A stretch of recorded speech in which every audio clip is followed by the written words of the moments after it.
Bom, a gente volta para tratar também de infraestrutura para toda essa cadeia produtiva, né, do peixe e de outras situações também, como incluir o pequeno produtor, o microprodutor na cadeia produtiva.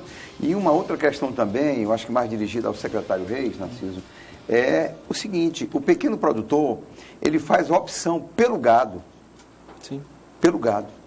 E não pela agricultura ou pela melancia e tal, porque o gado é a reserva, é a poupança, é o que dá mais, né?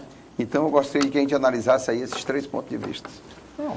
Olha, das 18 mil e poucas propriedades que a gente sabe que criam gado no Acre, mais ou menos 15 mil e alguma coisa são de 200 hectares para baixo.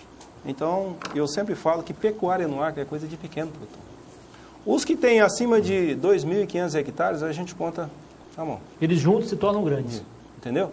Então, o que acontece hoje? O que nós estamos trazendo para a pecuária, para essa verticalização da pecuária, que esse trabalho que o Cibá vai estar fazendo aí nas EPE, com as novas oportunidades de negócio. Nós precisamos verticalizar isso. Eu tive uma discussão com o KFW. Eu falei, eu vou lá falar sobre bovinocultura no KFW. E mostrei para eles que o pequeno produtor é que está com essa alternativa. Porque é isso que você falou. O boi, o cara que o intermediário, ele compra na porta da propriedade dele. Ele vai lá buscar o animal. Vai lá no seringal. Então é uma mercadoria, vai vamos assim dizer, fácil de trocar. É rápido. É questão de um fala para o outro ali, já está ali, é uma poupança. Nós não podemos descartar a pecuária como cadeia fundamental. A pecuária sozinha, ela movimenta 59% desse valor aqui, desse 1,5 bilhões. Só ela. Esse dia eu peguei uns dados de uma coisa que a gente não discute, não apresentava os números, que são os couros. 33 milhões foi a venda de couro. Isso vendendo ele in natura, nós não estamos nem falando dele processado, que o governador agora teve numa fábrica aqui de botinas, e nós não estamos nem computando o que essa indústria está produzindo. E a questão da infraestrutura, né? secretário? Então, a infraestrutura, nós estamos vivendo na região amazônica. Eu conheço bem Manoel Urbano, eu sei as condições que é lá para se produzir dentro de Manoel Urbano e a dificuldade que é lá. Mas mesmo assim, a gente tem produzido lá, produzimos 80 toneladas de café em Manoel Urbano, que foi para o café Nauas, lá em Cruzeiro do Sul, 80 toneladas, em Manoel Urbano, Narciso. Então, o ramal ruim lá não impossibilitou que os produtores pudessem ganhar dinheiro. E eu conheço muitos produtores lá, inclusive o pessoal que mora lá embaixo, no Purus, que produz café. Então, essa questão dos a mais, o que eu acho que nós vamos fazer da agora para frente, e que com a chegada do Cibá também fortalece isso, é a gente priorizar os a mais produtivos. Por exemplo, a estrada velha lá de Taçolândia.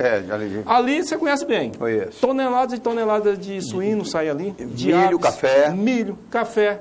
Nós precisamos melhorar aquela condição ali. Por quê? Nós precisamos diminuir o custo do produtor. Porque uma estrada ruim onera a produção. E nós precisamos ir reduzindo esses custos, né? Então, eu vejo que a infraestrutura, a BR, com todo o esforço que foi feito, se avançou muito, ainda precisa fazer alguns reparos, mas se avançou muito, isso tem ajudado muito ao escoamento do nosso setor agropecuário. E os ramais é esse desafio grande entre governo, prefeituras e Estado. Só reforçando a pergunta do Astério, que não ficou bem respondida ainda, pelo menos na minha opinião, pelo senhor. Os pequenos e médios produtores, na questão da piscicultura, estão sendo contemplados pelo sistema Peixes da Amazônia? Olha, com certeza. O governador, quando assumiu, quando desenhou isso com a equipe, tinha uma coisa que ele não abriu mão, que foi a entrada dos pequenos dentro desse negócio. Então, a parceria público-privada comunitária. O Cibá é bem informado sobre isso. Então, o que muita gente achava que ia haver uma competição desigual, não, é uma parceria. Não. E a vantagem da Peixe da Amazônia é que ela não fidelia, ela não obriga a vender para ela. Você vende se quiser. Então, mas é vantajoso hoje. A cooperativa dos pequenos produtores tem 10% de propriedade da empresa. E não é obrigada a vender para a empresa. Portanto, se ela vender aqui no mercado mais caro que ela vende aqui no mercado. Fica à vontade. Diferente da do mas tem um mercado assegurado, então, garantido. Tá, tranquilo. Cibá, a gente começou esse programa com o Reis te elogiando muito, né? Obrigado. Imagina quando eu trouxer o Moisés Diniz para vir para cá. Ele que está com o teu lugar lá em Brasília. Hein? Mas não é, o Narciso. É essa coisa que você falou, viu, Narciso? É a integração. Né? Setor primário com... E no caso do Moisés Diniz de submissão. Não, mas não passa por isso, não. Cibá, vamos agora falar de um assunto partindo de uma premissa, que quem pode mais, pode mais. E quem pode menos, pode menos. Não, quem pode mais, sofre menos. E quem pode menos, sofre mais. E tem aquela velha história, né? Quem pode mais, chora menos. Né? Pronto, é a mesma coisa. 2015, a economia brasileira sofreu uma queda de 3% do PIB. Isso. 2016 está programado 3,5%. Aqui era culpa da Dilma. O governo mudou, a economia continua emperrada. O PIB não cresce esse ano, não deve crescer o ano que vem, e as perspectivas é para 2020. Isso, as implicações disso: desemprego, baixo consumo, falência dos estados. Círculo vicioso. Falência dos estados. Como é que um estado pequeno, de uma economia ainda razoavelmente pequena, vai sobreviver a mais 1 ou 2 anos de recessão? Porque a grande promessa era que muda o governo, muda o modelo econômico. A reação era imediata. A reação era imediata. Era a promessa. E, embora eu concorde com algumas das medidas econômicas anunciadas pelo governo Temer, mas se elas forem implantadas, a curto prazo, ela agrava a situação econômica. Isso. Aí como é que um Estado... Aí nós poderemos imaginar que se hoje o Estado do Rio de Janeiro, Rio Grande do Sul, Goiás, Alagoas já estão atrasando a folha de pagamento de pessoal, como é que vai ficar o Acre nesses 2 ou 3 anos aqui para frente? Correto. Não, muito bem. Nós tínhamos um... E eu lhe faço essa pergunta também, sabe por quê? Aí sim, eu não estou fazendo um elogio que o Resti fez, nem espere isso. Mas que você que viveu em Brasília, nas 2 câmaras, na alta e na baixa, você traz um bocado de experiência para nos esclarecer esse detalhe. Não, há uma expectativa de investimento no Acre. Não posso estar aqui revelando porque não está no papel ainda, mas está sendo conversado. E só em falar nessa expectativa, por isso que eu vou dizer, religião e economia andam na fé. Só em estar conversando sobre a possibilidade destes investimentos, você não queira saber a alegria que já gerou em muita gente aqui no Acre. E ao gerar esta alegria em muita gente aqui no Acre, e este recurso pensado vier a ser implantado no Estado, o mesmo valor para São Paulo não faz cócegas. O mesmo valor para o Rio Grande do Sul não faz cócegas. Mas para o Acre é uma verdadeira revolução. Mas o senhor fala também de investidores nesse meio? Investidores de lá de fora e daqui, que se somam. Então, só para você ter uma ideia, tivemos uma reunião sobre o polo logístico. A ideia do governador era doar os terrenos, e a lei foi para doar. Lá no 2º distrito. Lá no 2º distrito. Por conta de uma interpretação que foi dada, a recomendação do Tribunal de Contas é dizer, do jeito que está, não dá para doar. O máximo é fazer concessão. Nenhum empresário foi. Aí nós conversamos, e se nós vendermos esse negócio, está resolvido? Tá. Por quanto? Eu digo, pelo preço do que o governo já gastou lá. Pode ser? Pode, desde que fizer um ajuste de pagamento. Fizemos uma conversa, é possível fazer. Pô, muito bem, sonha aí, já reaver, já vai circular dinheiro. É disso que eu estou falando. Vamos usar ali, de novo, a palavra de Jesus, quando disse que alimentou 5.000 pessoas com 3 pães e 3 peixes. O que aquele ensinamento quer dizer? Não importa a terra arrasada, não importa o espírito de queda que a economia esteja vivendo, tem saída. E o importante do líder é mostrar o caminho. Se ele não mostrar o caminho, se o líder ficar para baixo e não sei o que, aí realmente aí não tem jeito. Então, neste caso, eu acho que o Tião está exatamente numa direção contrária ao governador do Rio, do coisa, que só falam de desgraça. Então, vai ter desgraça. Secretário, só completando essa é a diferença que eu queria falar. Pelo planejamento do governo, o Distrito Industrial Antigo, a tendência é desativar gradativamente ou não? O antigo Distrito Industrial? Não, porque são, assim, o Distrito mantém e é mais investimento, mas o polo logístico... mais para Não, porque o Distrito é para as indústrias e o polo logístico é para os comerciantes. Porque o comerciante chega com uma carreta, para ele ficar andando com uma carreta dentro da cidade, não tem jeito. Vai arrumar uma briga aí com o Marcos Alexandre. Agora, isso aí vem do primeiro mandato do governador, né? Exatamente. Nós voltamos à Assembleia Legislativa. Agora, dentro dessa ideia que o Cibar colocou, viu, Narciso, isso é muito importante para a equipe. Né? O governador, eu sempre falei, trabalhei 12 anos com o Tião, na época ele era senador da República, depois agora no governo. Ele é uma pessoa muito otimista, né? Eu tenho certeza que outra pessoa já tinha ali, já pudesse até ter entregado as pontas. Mas o governador, ele acredita naquilo que ele faz. Então, isso ele tem estimulado muito a equipe. Então, nós estamos buscando saída. Por exemplo, uma saída que nós buscamos lá na SEAP. A gente percebeu que, com o andar do tempo, a entrega do equipamento para o produtor não estava surtindo efeito. A máquina voltava para o estado quebrado.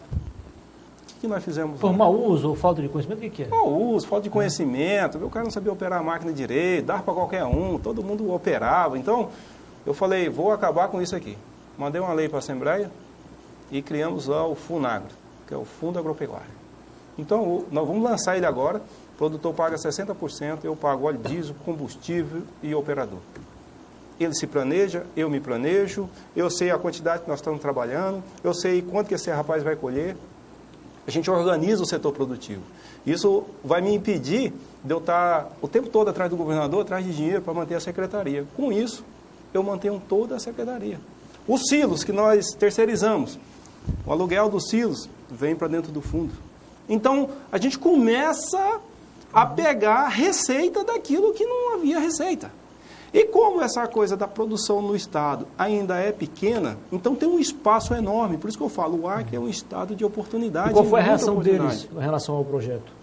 Dos produtores? O produtor paga para a associação hoje, muito mais caro que isso. Ele já paga. Ele já paga, ele paga o combustível, ele paga então para o cara da associação, vai ser mais só que ele não reverte na massa, com certeza. E a garantia de que vai ter assistência. A garantia de que tem uma coisa aqui que eu queria lhe perguntar. A saúde financeira, né, já que é uma parceria público-privada também, e comunitária. A Acreaves né? E a Dom Porquito também. Acreaves e Dom Porquito e Peixe da Amazônia. E Peixe da Amazônia. Como é que está a saúde financeira? Sobrevive a crise, a Dom Porquito, a Acreaves? A expansão de mercado, isso que é a vantagem. Quando você vê o mercado que paga bem, que porque paga eu estou lhe perguntando porque se questiona né? muito como é que está criado no meio dessa crise. E a Dom Porquito, será que prospera? Porque a situação do Brasil enquanto você estava no mercado interno, ficava naquela rodando em ciclo. À medida que abriu este mercado para fora, agora fechou um acordo com a Bolívia. A Bolívia vai comprar. Aí, para não dar briga, o que aconteceu? Senão, algumas granjas traz aqui para os bolivianos que vão engordar os suínos, devolve para Dom Porquito, ela bate e vende a carne dentro da Bolívia. Pronto, são negócios. Quer dizer que então, vai criar, fazer engorda na Bolívia? Algumas granjas, por exemplo, vai vender X tonelada de carne na Bolívia. Sim. Este porco, esse suíno, será engordado por agricultores bolivianos ali na fronteira. Aí a Dom Porquito abate, prepara tudo e vende lá na Bolívia. O sistema Só que aí com isso abre um mercado que eles não vão dar conta de criar todos. Então compra os de lá, compra os de cá e aumenta a nossa capacidade. Aqui da estrada de Porto Acre também é do mesmo sistema? A estrada de Porto Acre?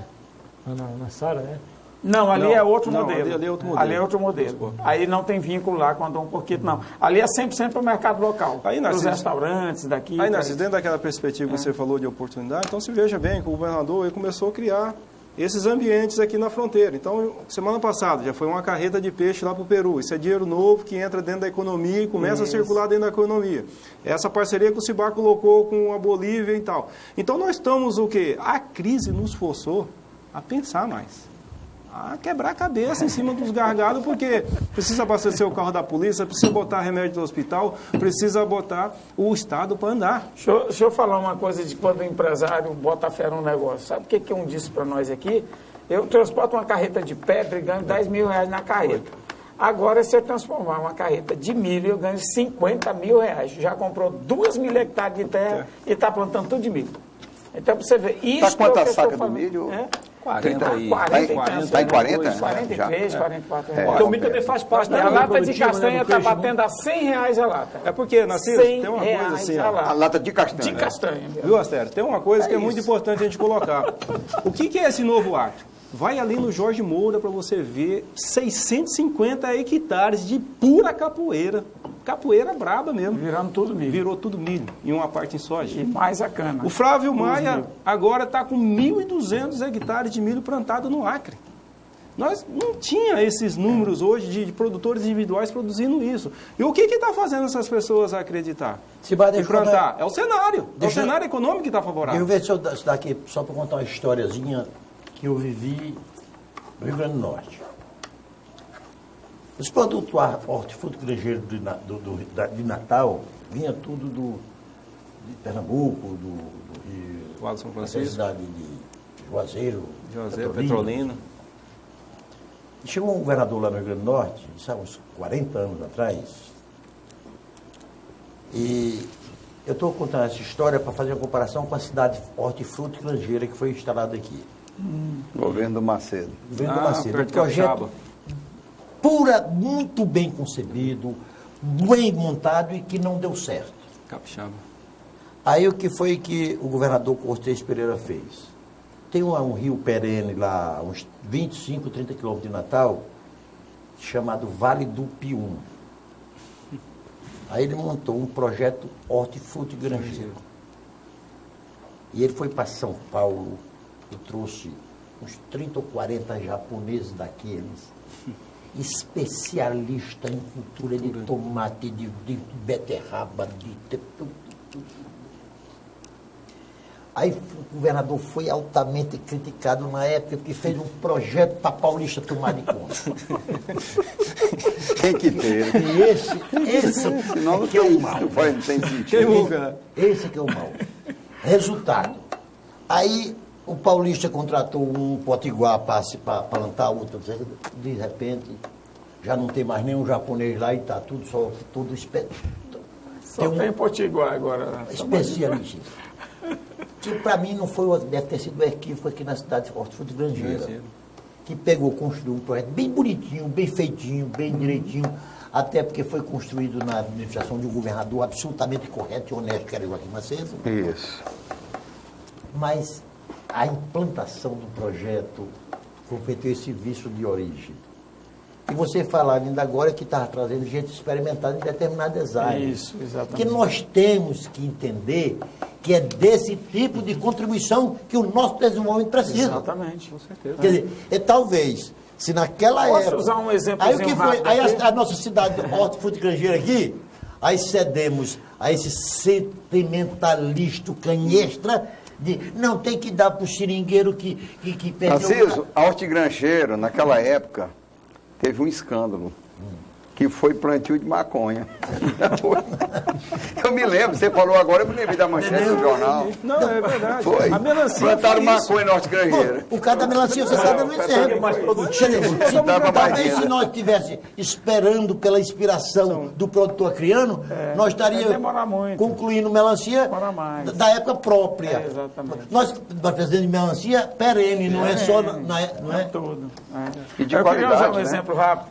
Terminou a Segunda Guerra Mundial, o exército americano e o russo chegam no centro de Berlim.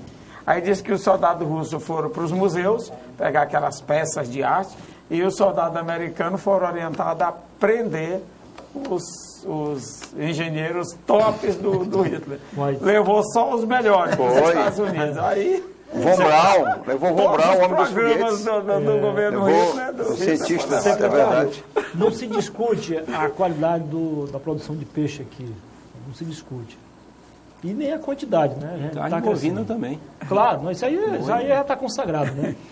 Ninguém falou de carneiro, né? De ovino ainda. Pois é, um mercado a ser explorado também, porque é uma carne muito procurada.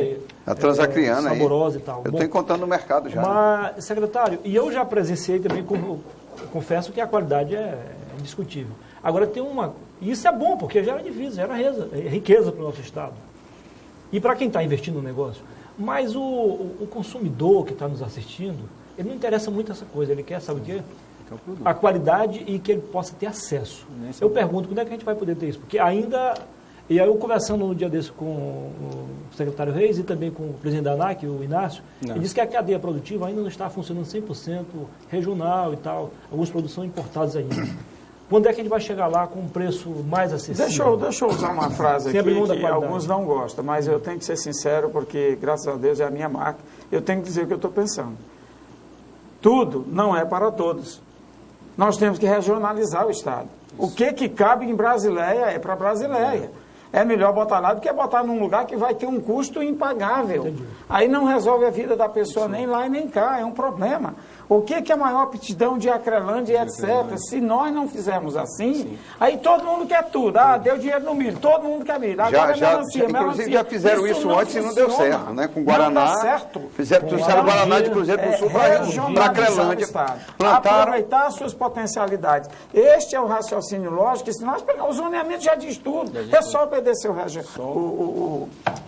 zoneamento. Se nós obedecermos, está resolvido. Plantaram em Acrelândia, eu estava lá como técnico na época, né, da Colonacre, 70 mil mudas de Guaraná, que vieram lá de Cruzeiro do Sul, da região de Manso Lima. Não tem um pé nem para fazer remédio, porque o solo é diferente lá do Juruá. Não é. Então isso está dizendo a verdade, a aptidão da pessoa, tem isso também. Às vezes a pessoa, não é isso que eu quero. A Embrapa agora está fazendo um trabalho muito bom, viu, Narciso? Está nos ajudando muito. Final de programa. Eles estão colocando já o mapa de solos do Acre, as aptidões de solo que nós temos no Acre todo. Então isso nos ajuda. E vai ajudar também as entidades financeiras, porque não interessa o banco dar crédito por dar crédito. O crédito tem que vir com aquela função que é produzir. Se não tiver essa função, se o produtor não conseguir isso, nós estamos falidos, nós não vamos a canto nenhum. E é isso que eu tenho que colocar lá na secretaria. É dar oportunidade, como o Cibá colocou. É todo mundo que vai poder estar usando uma máquina do Estado? Não. Nós vamos ter que fazer alguns critérios de seleção e enfrentar quem quer que seja nesse processo onde que a gente precisa dos resultados. Os resultados sociais, os resultados econômicos, todo ele colocado numa balança.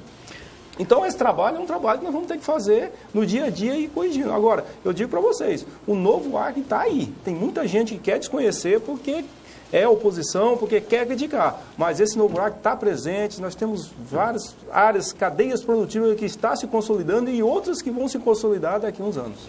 Bom, final de programa, agradeço a participação de todos. Nós temos aqui um hábito, já uma tradição, de encerrar o programa, nossos convidados e a equipe também, com uma frase ou uma palavra que represente, que signifique o momento, né, que está se vivendo. E eu quero começar pelo deputado Cibá, porque nesse programa ele não falou do Flamengo. Vocês viram? Você viu? Não, não sei, rapaz. É com o título do Vasco. É com o título do Vasco. Flamengo, Narciso. Qual é a sua palavra, a sua frase? Com a palavra de duas letras. Fé. Fé. É isso. Fé. A minha é... Secretário Reis. Aqui não tem crise, tem trabalho. Não tem crise, tem trabalho. Moni, já preparou a sua? Que a minha está aqui já. Não, era outra, mas em função do que aconteceu na terça-feira, solidariedade. Chapecoense. As vítimas do acidente lá, envolvendo a Chapecoense e o acreano, o Dr. Márcio Bistemi, que a gente... Todos choraram, né? A gente está chorando ainda. E até sábado tem muito choro. Narciso? Eu vou recorrer a um artigo que vem sendo brutalmente respeitado ultimamente no Brasil. Embora os mais independentes digam que os nossos poderes estão funcionando normalmente, que retorne ao tempo em que os poderes funcionem independentes e com harmonia. Porque os nossos poderes hoje, deputados, estão funcionando com muita desarmonia. Culpa de quem? Eu não sei. Mas não está havendo independência com harmonia. Foi isso que o Osmir foi fazer em Brasília, harmonia. Bom, eu vou ficar com a frase... O Osmir ainda volta ou você expulsou de uma vez? Não, ele está tirando as férias dele. Eu quero agradecer ao diretor Márcio Nunes por ter me escalado hoje, somente hoje, para substituir o Osmir, que não é fácil, né? Ao lado do Astério e do Narciso, ele é uma referência aqui no programa. No próximo sábado, na próxima sexta, o Osmir estará de volta. Eu vou ficar com a frase aqui cadeira. do Montesquieu que o Narciso falou no começo do programa. Essa frase eu sempre encontro ela, inclusive na Bíblia tem muito. Até a virtude tem que ter limites. Seja moderado, não seja demasiadamente injusto. É a mesma coisa. Né? Porque você pode ser injusto com quem deveria ser justo. Justamente. Não seja demasiadamente... Obrigado pela audiência. Esperamos você na semana que vem. Um bom final de semana. Você sabe que o Tribunal Livre vai ao ar Sexta-feira à noite, horário nobre, 8h30. Sábado à noite, horário nobre, 8h30. Até a próxima semana. Muito obrigado. Um bom final de semana.